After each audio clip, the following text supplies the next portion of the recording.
آپ کو آدم کے اخلاق دیے گئے، حضرت ابراہیم کی دوستی دی گئی، حضرت اسماعیل کا مقام سپردگی دیا گیا۔ یہ کیا دیا گیا میں آپ کو سمجھاتا ہوں۔ حضرت آدم کے اخلاق، حضرت آدم سے غلطی ہوئی تھی، آپ نے وہ پھل کھا لیا اور زمین پر آ گئے، اس غلطی میں آپ 400 سال تک روتے رہے، اور آپ کے اخلاق ایسے تھے کہ آپ مسلسل توبہ کرتے رہے۔ تو یہ جو حضرت آدم اپنی پوری زندگی میں اخلاق بنا کر پہنچے ہیں، یعنی اپنے آپ کو بنایا ہے محنت کر کے، اللہ کے نبی کو ویسے اخلاق آلریڈی دے دیے گئے، ابھی پیدا ہوئے ابھی دے دیے گئے۔ حضرت نوح کی بہادری دی گئی، شجاعت۔ حضرت نوح علیہ السلام بہادر کتنے تھے؟ آپ سوچئے کہ پوری دنیا کے انسان آپ کے خلاف ہے، پوری دنیا کے بتا رہا ہوں میں۔ حضرت نوح جب بھیجے گئے تو آپ نے 950 سال تک دین کی دعوت دی، 950 سال میں 83 لوگ بمشکل اسلام میں داخل ہوئے، اور وہ بھی ایسے تھے کہ وہ مقابلہ نہیں کر سکتے تھے۔ حضرت نوح کو بہت پریشان کیا، تو حضرت نوح علیہ السلام اکیلے سب کا مقابلہ کر رہے ہیں، اتنے بڑے طوفان کو دیکھ کر گھبرائے نہیں ہے۔ میں آپ کو بتاؤں، اگر آج آپ یہاں پر طوفان کا منظر دیکھ لے تو اچھے گھبرا جاتے ہیں، تو وہ بہادری کے لیول پر جو حضرت نوح علیہ السلام پہنچے ہیں، وہ لیول اللہ کے نبی کو دے دیا گیا، وہ بہادری دے دی گئی۔ حضرت ابراہیم کی دوستی، حضرت ابراہیم علیہ السلام نے دوستی کیسے نبھائی؟ کہا بیوی بچوں کو چھوڑ دو، چھوڑ دیا۔ کہا تمہیں گھر بنانا ہے، بنا دیا۔ بچے کو ذبح کرنا ہے، کرنے کے لیے تیار۔ تو حضرت ابراہیم نے جتنے پیپر میں کامیابی حاصل کی ہے، نمبر 1 پوزیشن پر پہنچے ہیں دوستی نبھا کر، تو وہ مقام پر میرے اور آپ کے نبی کو پہلے ہی پہنچا دیا گیا، بغیر کسی قربانی کے، بغیر کسی سیکریفائس کے۔ اللہ کے نبی کو نہیں کہا گیا کہ آپ اپنے بیوی بچوں کو جنگل میں چھوڑو، کہا گیا؟ نہیں کہا گیا۔ تو یہ ہے خلت ابراہیم۔ اور حضرت اسماعیل کی تسلیم و رضا۔ آپ سوچئے، آپ لیٹے ہوئے اور آپ کو آپ کے والد چاقو سے کاٹنے کے لیے تیار ہے، اور آپ کو پہلے بول رہے ہیں۔ حضرت ابراہیم نے حضرت اسماعیل کو پہلے پوچھا کہ تمہیں ذبح کا حکم ہے، کیا کہتے ہو؟ کہا کہ میں تیار ہوں، ابو جان میرے ہاتھ باندھو، ابو جان میرے آنکھوں پر پٹی باندھ لو، ابو جان مجھے اوندھا لٹا دو، کہیں ایسا نہ ہو کہ آپ مجھے فرنٹ سائڈ سے، سامنے سے دیکھو اور آپ کو رحم آ جائے۔ تو وہ حضرت اسماعیل اس قربانی دے کر جو مقام پر پہنچے ہیں، وہ مقام پر میرے اور آپ کے نبی کو بغیر کسی قربانی کے پہنچا دیا گیا۔ سمجھ میں ہی اللہ کے نبی کی شان۔ ورضا اسحاق، حضرت اسحاق کی رضامندی۔ حضرت اسحاق کے 2 بیٹے، حضرت یعقوب، حضرت اسماعیل۔ تو حضرت اسحاق علیہ السلام کو اللہ نے ہر مقام پر آزمایا، وہ مقام میرے اور آپ کے نبی کو دے دیا گیا۔ حضرت داؤد کی زبان دی گئی۔ داؤد علیہ السلام جب اپنی کتاب زبور کو پڑھتے تو پرندے ہوا میں رک جایا کرتے تھے، بہتا ہوا پانی رک جایا کرتا تھا، ایسی کشش آپ کی آواز میں تھی کہ ہوائیں تھم جایا کرتی تھی۔ اتنی خوبصورت آواز میرے اور آپ کے نبی کو پہلے سے دے دی گئی، وہ لحن، وہ طرز، وہ گلا میرے اور آپ کے نبی کو دے دیا گیا، داؤدی گلا جسے کہتے ہیں۔ اللہ کے نبی جب قرآن پڑھتے نا تو آپ کو سن کر کئی لوگ اسلام میں داخل ہو گئے، ان میں سے ایک حضرت عمر بن خطاب بھی ہے، حضرت طفیل بن عمرو دوسی بھی ہے، سمامہ بن اسال بھی ہے۔ اتنا پیارا قرآن آپ پڑھا کرتے تھے۔ تو حضرت ایوب کا صبر دیا گیا۔ میں ڈیٹیل میں اس لیے بتا رہا ہوں تاکہ سمجھ میں آئے کہ ہم کس کے امتی ہیں۔ حضرت ایوب کو بیماری ہو گئی تھی کہ کیڑے آپ کے بدن پر ہو چکے تھے کثرت سے. روایتوں میں ہے کہ آپ جب کھانا کھاتے تو منہ میں بھی کیڑے جایا کرتے تھے. اس قدر وہ بیماری پر صبر کیا حضرت ایوب علیہ السلام نے. وہ جو صبر کرتے ہوئے آپ مقام پر پہنچے وہ میرے آپ کے نبی کو آلریڈی دے دیا گیا. اور حضرت عیسیٰ کا زہد, حضرت عیسیٰ علیہ السلام اتنے معجزے آپ کو دیے گئے اور آپ نے اپنی امت کو بتایا بھی. مردے کو زندہ کیا اور برس اور جزامی کا آپ نے علاج کیا. اور حضرت عیسیٰ علیہ السلام کو ان کی قوم جب مارنے کے لیے آئی ہے تو اللہ کی طرف بڑھے ہیں. تو یہ جو مقام ہے یہ میرے اور آپ کے نبی کو پہلے سے دے دیا گیا. 1,24,000 انبیاء کی جو خصوصیت ہے, ہر خصوصیت میرے اور آپ کے نبی کو پیدا ہوتے ہی دے دی گئی. جب اللہ کے نبی صلی اللہ علیہ وسلم والدہ کے پیٹ میں تھے تو والد کا انتقال ہو چکا, حضرت عبداللہ کا. سپورٹ کوئی نہیں تھا. کل کو کوئی یہ کہہ سکتا تھا کہ یہ تو باپ کی تربیت کا نتیجہ ہے. جو نبی اللہ نے یہ انتظام کیا کہ کریڈٹ صرف اللہ کو ملے گا. نبی پاک صلی اللہ علیہ وسلم جو کچھ کریں گے اس کا کریڈٹ صرف اللہ کو ملے گا اور کسی کو نہیں. تو باپ کا سایہ ختم. پھر ذمہ داری ماں نے نبھائی. 6 سال کی عمر ہوئی تو ماں کا بھی انتقال ہو گیا, حضرت آمنہ کا. پھر 8 سال کے ہوئے تو چچا دادا عبد المطلب کا بھی انتقال ہو گیا. پھر اور زندگی آگے بڑھی تو چچا ابو طالب کا بھی انتقال ہو گیا.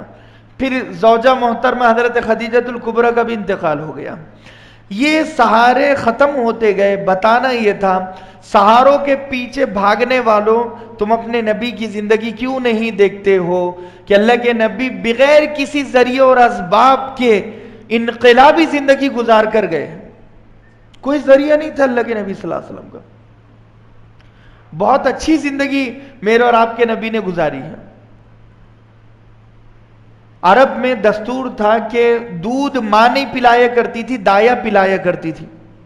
دائی ماں جو ہوتی ہے, تو قبیلے بنو سعد طائف کے بالکل قریب تھا, مکہ اور مدینہ کے بیچ میں.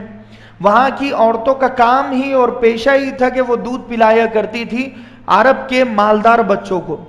وہ نکلی اپنے گھروں سے اونٹنیوں پر. حضرت حلیمہ سعدیہ بھی نکلی. دیکھو حلیمہ حلم سے ہے جس کے معنی ہے نرم مزاج عورت. انتظام کیسے ہو رہا ہے؟ اللہ کے نبی جس عورت کے گھر میں رہے گے وہ عورت غصے والی نہیں ہونی چاہیے, مزاج میں کڑوی نہیں ہونی چاہیے, کیونکہ میرے اور آپ کے محبوب اس کے گھر میں پلے گے بڑھے گے اور اس کا دودھ پیے گے تو غصے سے یہ ایک چاٹا میرے اور آپ کے نبی کو نہ مارے. حلم والی ہونی چاہیے. وہ ماں کو اللہ کے نبی نے پسند کیا ہے جو ماں اپنے بچوں کو سمجھا بجھا کر لے کر چلتی ہے. جو ڈانٹ ڈپٹ کر بار بار گالی گلوچ سے بچے کو مارتی ہے اس ماں کو میرے اور آپ کے نبی پسند نہیں کرتے تھے. تو حضرت حلیمہ سعدیہ بھی چلی, لیکن غریب تھی, کمزور اونٹنی تھی اور کمزور بکریاں تھے, بالکل غریب تھی. اب یہ پیچھے سے آ رہی ہے, ان کی ساری سہیلیاں مکہ پہنچ گئیں اور امیر بچوں کو اٹھا لیا, صرف ایک بچہ وہاں پر بچا ہوا ہے. حضرت حلیمہ سعدیہ جب گئی اور جب اس یتیم بچے کو دیکھا ہے چادر میں لپٹا ہوا, حضرت حلیمہ سعدیہ کہنے لگی میرا دل یہ تھا کہ یہ یتیم ہے, اجرت زیادہ نہیں ملے گی, لیکن میرے دل نے کہا کہ اس چادر کے پیچھے جو بچہ ہے میں اسے تو دیکھوں. جیسے ہی میں نے چادر کو ہٹایا, مسکراتا ہوا چہرہ, میرا دل بھر گیا. میرے دل نے نہیں چاہا کہ میں اس بچے کو چھوڑ دوں. میں نے اس بچے کے مسکراتے ہوئے چہرے کو جب دیکھا تو گود میں اٹھا لیا اور دوبارہ اس فرش پر رکھنا میں نے گوارا نہیں کیا. حالانکہ جو ایجنٹ ہوتے ہیں نا وہ یہ کہہ رہے تھے کہ کچھ نہیں ملنے والا اس بچے کے پیچھے. حضرت آمنہ کونے میں کھڑی ہے جو بیوہ ہے. 17 سال کی ایک بچی بیوہ ہو چکی ہے اور قبیلے کی روایات کے مطابق ننھا منہ بچہ اسے اپنے سے الگ کرنا پڑ رہا ہے. وہ رو رہی ہے, پریشان ہے. حضرت حلیمہ سعدیہ نے جب اٹھایا تو کہا کہ یہ تمہارا بچہ ہے؟ کہا کہ ہاں میرا بچہ ہے. تو اللہ کے نبی مسکرائے تو حضرت حلیمہ سعدیہ بھی مسکرائی اور کہا کہ میں اس بچے کو لے کر جاؤں گی. تو ماں نے بڑی دعاؤں کے ساتھ اپنے ننھے منھے بچے کو رخصت کیا. جب وہ اونٹنی پر حضرت حلیمہ سعدیہ میرے اور آپ کے نبی کو لے کر بیٹھی ہے, وہ اونٹنی طاقتور بن چکی. اس کی ساری کمزوری ختم ہو.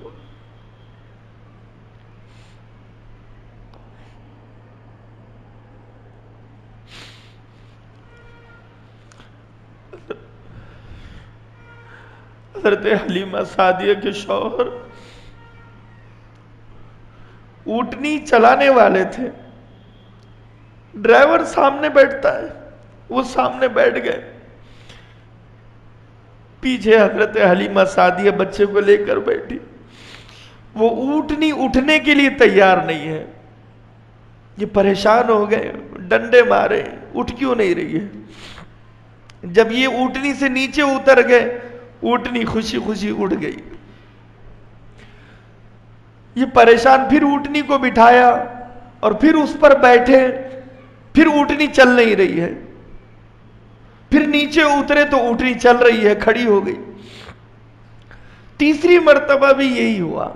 حضرت حلیمہ سعدیہ کہنے لگی, لگتا ہے اس کا پروردگار اس بچے کو آگے رکھنا چاہتا ہے, آپ پیچھے بیٹھ جاؤ.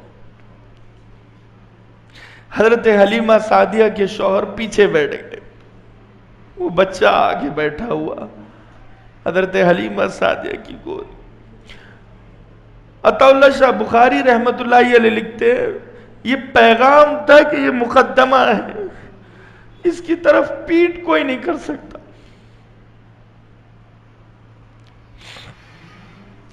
جب چل رہے ہیں تو اونٹنی بھاگ رہی ہے اور بار بار مڑ کر اللہ کے نبی صلی اللہ علیہ وسلم کو دیکھتی ہے.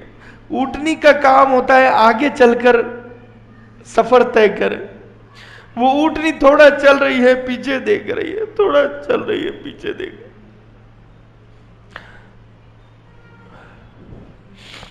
جب پہنچے اپنے گھر پر بنو سعد میں, وہ بکریاں جو کمزور تھی, جن کے تھنوں میں دودھ نہیں تھا, وہ بکریوں کے تھنوں میں دودھ بھر گیا.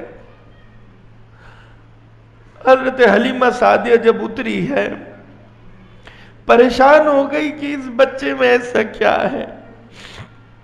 میری اونٹنی بھاگ رہی ہے, میں سب سے پہلے پہنچ چکی ہوں, یہ بکریوں کے تھن دودھ سے بھر چکے ہیں. آس پاس کی عورتیں حضرت حلیمہ کو جھانک کر دیکھا نہیں کرتی تھی. یہ بار بار حضرت حلیمہ کے پاس آ رہی ہے اور پوچھ رہی ہے, حلیمہ تم اپنی بکریوں کو کہاں چراتی ہو؟ ہم بھی اپنی بکریوں کو وہاں چرائیں گے, چونکہ ہماری بکریوں کے بھی تھن ہم چاہتے کہ وہ دودھ سے بھر جائے.